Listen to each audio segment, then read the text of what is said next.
من شما تبریک میکنم برای این اعتراف مردم. شما عنوان جایزه های خیلی زیاد دارید. من باور دارم که این در پهلوی هم عنوان های شما جوان شما زیباتر. سلامت باشید. در یک سال دو سال سه سال یکان تا پیدا میشد نمیشد نه، لیکن فضا در جوش و خروش نه. برای چی؟ از بالای هنرمندا نظاره هست. 3 تا اسپکتاکل نغزی من به 5 سال آخر شما تماشا کردید. من نمایش خوب ندیدم. حاضر در تاجیکستان کی اصلا فیلم های خوب میگیرد؟ رژیسورها. محیدین حالا فیلم گیری را یاد گرفت میتونیم بگیم. شما تصور میکنید در 10 سالهای اخیر هیچ استودنت دانشجوی داخل نشده است که وی کتاب خوانده باشد.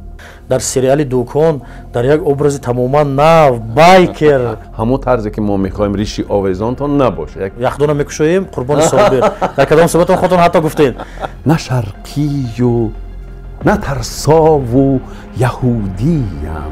اکثر فیلم ها حتی فیلم های مشهورترین خراجاتش نمیپوشونند. بله. تو وقتی که از درجه میانه مردم پایانتری چخیر میتونی این مردم نصیحت کنی؟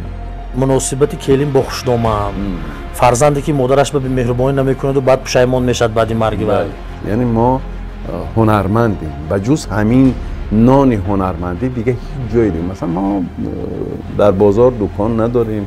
کی همین سینمای ما از این موضوع ها خلاص میشه؟ متخصص بیار راضی کن معاش ده دهانش اسکاچ زن و گو کار